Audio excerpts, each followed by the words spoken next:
इसके अंदर बार बार एलजी साहब ये कह रहे थे मैंने नहीं निकाला,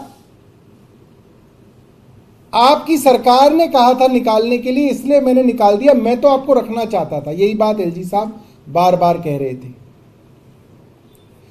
पिछले मुख्यमंत्री अरविंद केजरीवाल जी ने भी बार बार इनको नोट लिख के कहा कि आप इनको रख लीजिए, इन्होंने नहीं रखा। और अब भारतीय जनता पार्टी ने जो शर्त बस मार्शलों के सामने और हमारे सामने रखी थी, हमने वो शर्त भी पूरी कर दी और सारे कैबिनेट मिनिस्टर्स ने कहा उनको, और उसके बाद मुख्यमंत्री ने उस प्रपोजल को भेजा कि आप जिस स्थिति में थे उस स्थिति में इनको दोबारा रख लीजिए। तो अगर आप कहते हैं कि आपने मुख्यमंत्री के कहने से निकाला था, तो अब आपको मुख्यमंत्री कह रही हैं दोबारा आप रख लीजिए।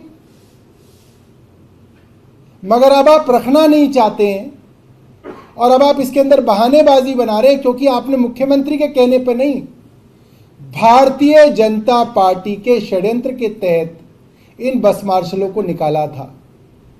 और अब बार बार पूरी का पूरा कैबिनेट मिनिस्टर्स आपको लिख के कह रहे हैं, तो अब आपके पास कोई बहाना नहीं बचा।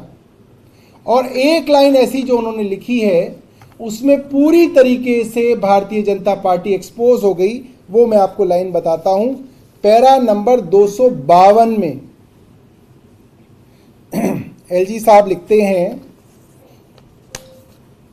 आई have already approved the call out of CDVs, civil defence volunteers, particularly those who were deployed on 31/10/2023 to engage and utilize them specifically for air pollution mitigation activities up to the period of 28/2/2025।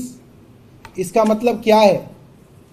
इसका मतलब LG साहब खुद मान रहे हैं कि in civil defence volunteers को जब आप कॉल करेंगे, कॉल आउट करेंगे, यानी कि इनको इनकी ड्यूटी पे आप बुलाएंगे, ये काम एलजी का है।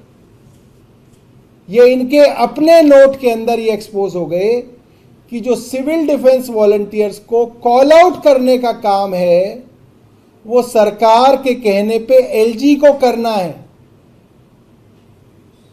जो इनको हटाया भी गया वो एलजी ने हटाया।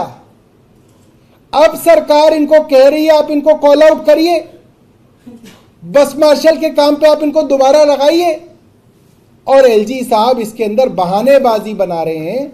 इससे भारतीय जनता पार्टी और एलजी पूरी तरह से एक्सपोज हो गए कि जब आप इनको 3 महीने के लिए कॉल आउट कर रहे हैं सरकार के कहने पे, आप इनको बस मार्शल के लिए क्यों नहीं कॉल आउट कर रहे हैं?